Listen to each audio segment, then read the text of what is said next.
This evening I wanted to talk about bodies, about this body, about what it is to be a body, what it is to be embodied. And at the risk of sounding like a meditation teacher or something, we might begin by just taking a moment to experience this body that I actually am. As we might begin every session of Zazen, centering, feeling our connection with the cushion, fabric against skin, muscle compressed, feel the relative distribution of weight, feel the column of the spine, feel the set of the shoulders, and so on.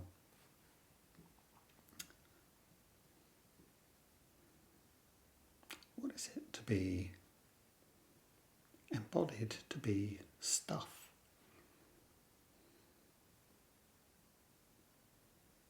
The Heart Sutra, we've just been chanting, tells us, actually, sounds quite paradoxical. On the one hand, form, by which we mean stuff, substance, matter.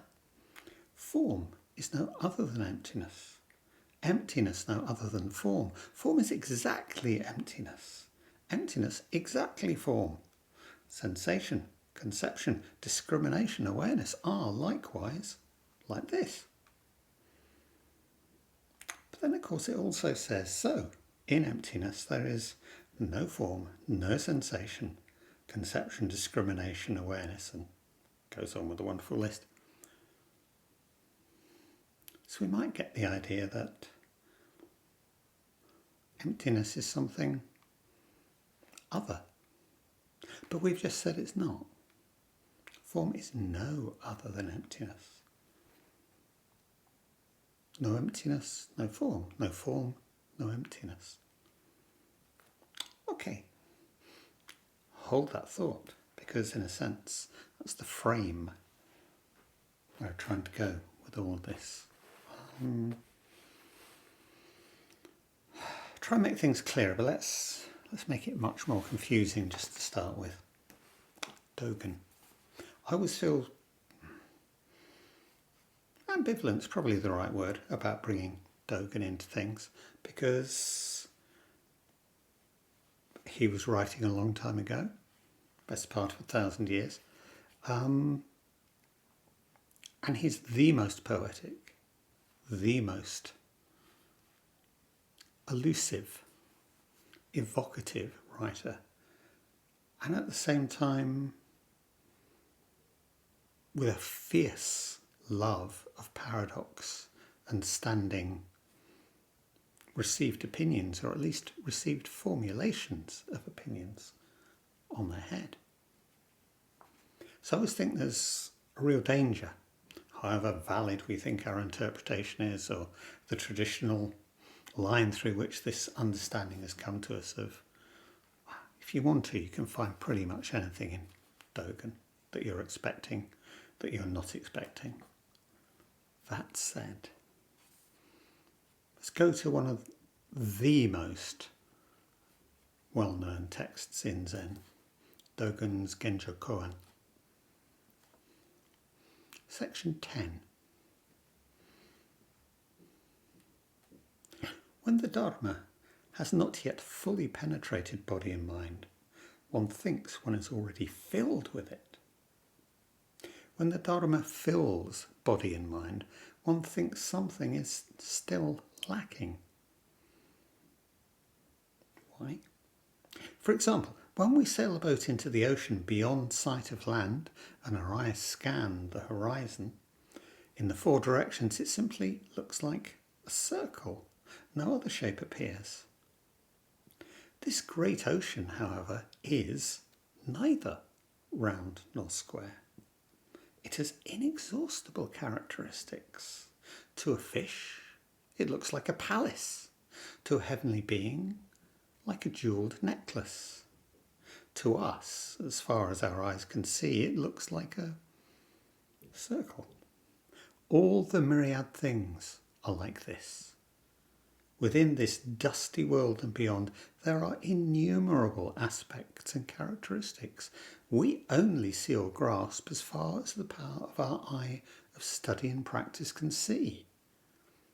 When we listen to the reality of myriad things, we must know that there are inexhaustible characteristics in both oceans and mountains, and there are many other worlds in the four directions. This is true not only in the outside world, but also right under our feet or within a single drop of water. When a fish swims, no matter how far it swims, it doesn't reach the end of the water. When a bird flies, no matter how high it flies, it cannot reach the end of the sky. When the bird's need or the fish's need is great, the range is large. When the need is small, the range is small. In this way, each fish and each bird uses the whole of space and vigorously acts in every place. However, if a bird departs from the sky or a fish leaves the water, it immediately dies. We should know that for a fish, water is life. For a bird, sky is life. A bird is life, a fish is life. Life is a bird, life is a fish. And we should go beyond this. There is practice enlightenment. This is the way of living beings. Well, maybe that makes everything clear, and or again, maybe it doesn't. So I come back to, what is it to be embodied? What is it to be this body? Well, we have feelings, sensations, emotions, thoughts. And when we're sat in Zazen, we might release, feel the thinking slowing down, it's stable, we might be relatively calm. We might get into those minute sensations, feeling of slight tension, feeling that feels like a bit of electricity. We might have a kind of emotional colour.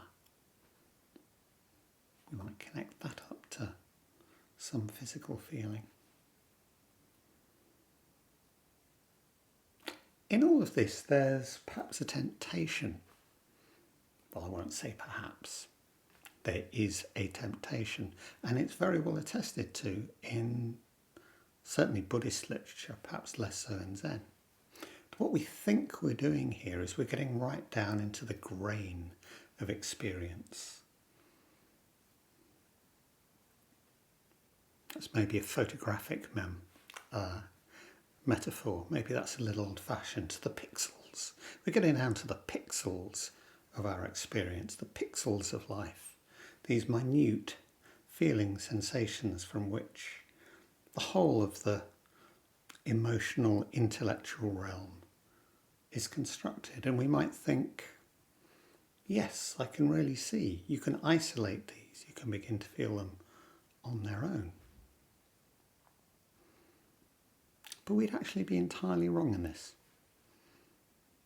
Because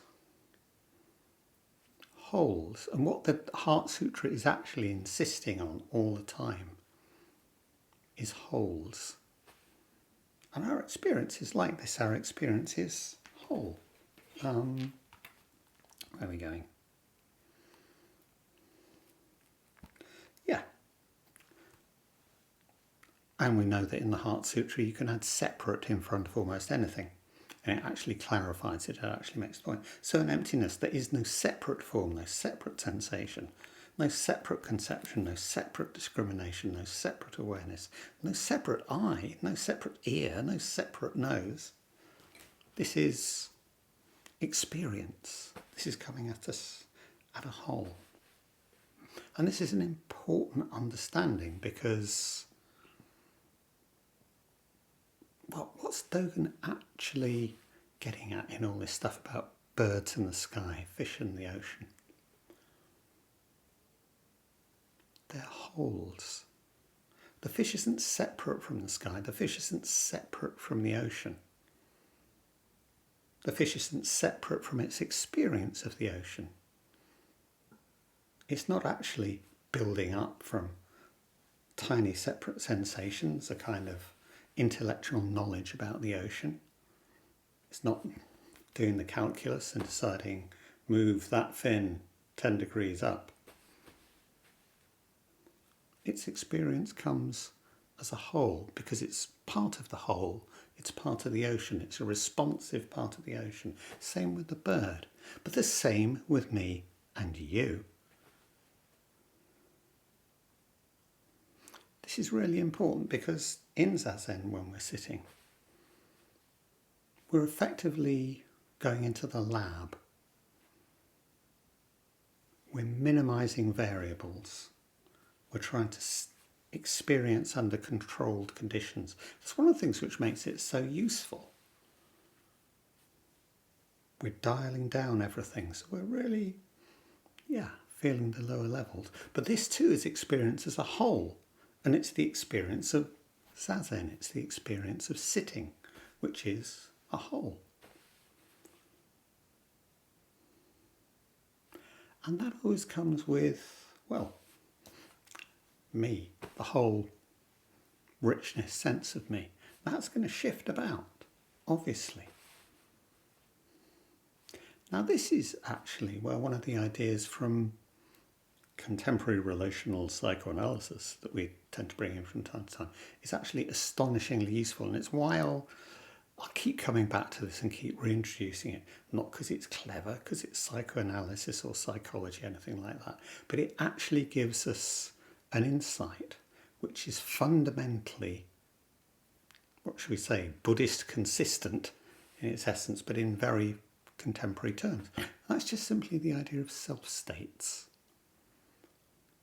That almost from moment to moment, almost from experience to experience, almost from situation to situation, as I shift from being a friend to a parent, to a lover, to a professional contact, to a teacher, to somebody who's just sat here, to. But not strictly roles, because even within these relationships, and our stressed relationship here, I'm shifting all the time. I'm kind of pulling back, zooming in, wandering off, connecting up, going to this space, that space. And all of these states of me are actually discontinuous, but we glue them together. We string them like a necklace, and we say, no, that's me. Add up all these different me's, that's me. We have the illusion of continuity. We'll do something on this sometime, but it's relevant here. Because when I say this body, do I just mean the physical? Not separate means the physical is not separate from the emotional, isn't even separate from the intellectual. When I sit as, this is a question I kind of quite often throw out. When I sit as, do I sit as a man? Do I sit as an adult? Do I sit as so many aspects of what we can call my identity, but that makes it sound more like a label. And we're talking here about lived identity, lived experience, and that's what makes it important. Look, let's take a much more embodied example, actually. Last week, in our discussion after the talk, we had a comment about breastfeeding, the connection. This is one of the times when I feel most strongly connected to being a woman. Which is a very significant thing. Let's think about that for a moment, because it's immediately about relationship, isn't it? And can we think about this experience and disconnect the various aspects of it? Would it be possible to be this experience of being this woman feeding my uniquely marvellous and wonderful baby from my own body, creating through relationship this new, not just physical being, but human being, thinking, feeling, emotional, a person? Could that even happen if we were trying to reduce it to the merely biological aspects of what's going on? Of course not. So we have to include the whole, because without the whole, it's simply not that experience. And without the whole, it loses all reality, all significance, and it probably wouldn't even be a physical process, would it? Because it's that engagement which is the motor.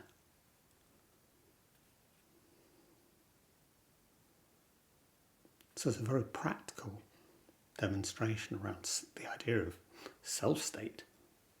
Clearly, being a nurturing mother in that sense is a very important set of self-states that bring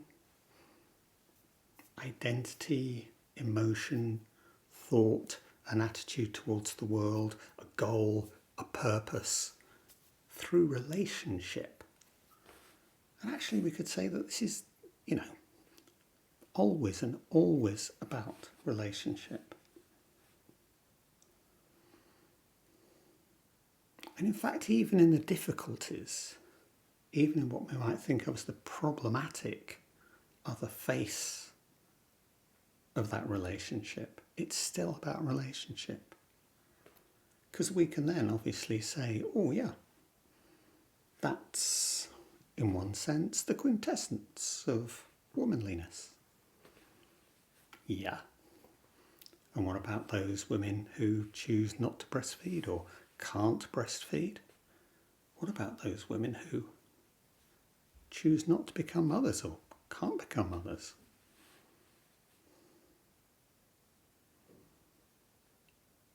Can we conceive of these wholes as being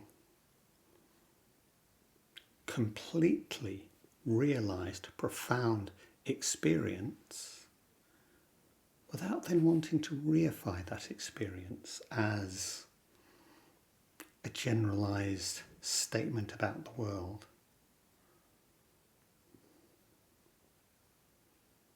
Not really wanting to get political tonight, but it's just one tiny thing which may show us a little. Motherhood as the embodiment of womanliness, femaleness, femininity. And of course the fact that through thousands of years that very identification has been used to limit women's sphere of action to actually increasingly, because go back far enough and women used to do pretty much everything, of which motherhood was a part. But as soon as you make motherhood the thing about being a woman, then clearly she has to be protected from distractions from motherhood, encouraged towards motherhood, criticised, pilloried, possibly think she's slightly mad if she doesn't want to become a mother. And that's in relation to our idea of what men are. And again, it's relationship, isn't it? It's being a woman as against being a man. We're still talking about, we can't begin to define any of this without our either-ors, our oppositions. So while this comes straight from the body, from actually being a body, in this expanded sense of being a body, emotion, mind, feeling, sensation thing, we perhaps still have to be careful where it leads us.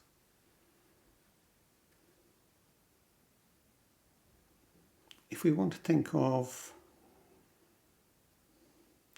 the eternal feminine or the eternal masculine, we then, as we say, reifying? Are we making something which is separate and permanent in a world of experience of which our fundamental assumption is that it's impermanent and not separate? Can we allow ourselves the richness of this embodied experience of being a woman, being a mother, being a man, being whatever, without trying to abstract that and make that something as against that, something opposed to that? In that sense, can we understand that these things are not separate? All our conventions, all our distinctions fall open according to lines, according to structures.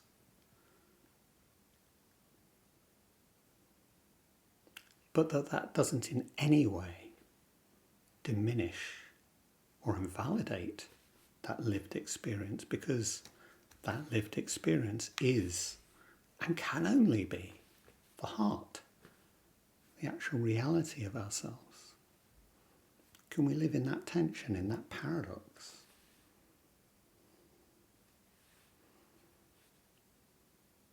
One slight additional complicating fact in this is that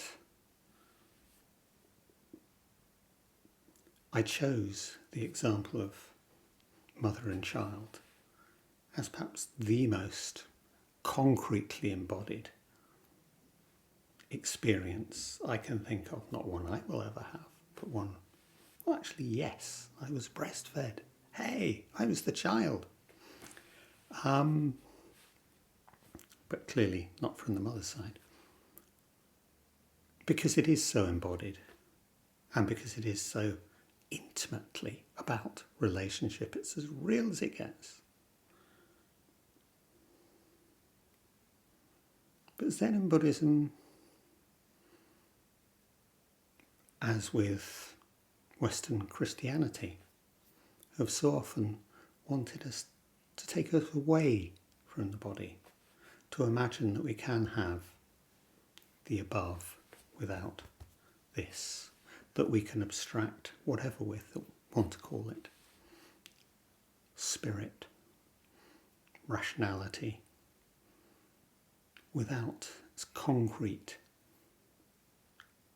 reality as an expression of body, heart, mind, thought. Staying with our experience can keep us grounded. We've tended to place so much of that intimate experience on the side of the feminine, the side of the womanly. And for us all to revalorize, to make much of, to explore that experience more fully can only benefit us all in whatever sense. Relationship, not separate. Mother and child, not separate. Me sat here on this cushion, not separate from the world.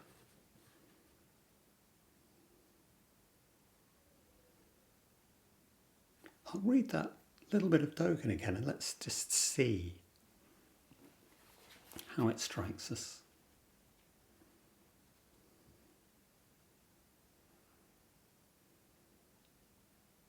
When the Dharma has not yet fully penetrated body and mind, one thinks one is already filled with it. When the Dharma fills body and mind, one thinks something is still lacking. For example, when we sail a boat into the ocean beyond sight of land, our eyes scan the horizon in the four directions. It simply looks like a circle. No other shape appears. This great ocean, however, is neither round nor square. It has inexhaustible characteristics.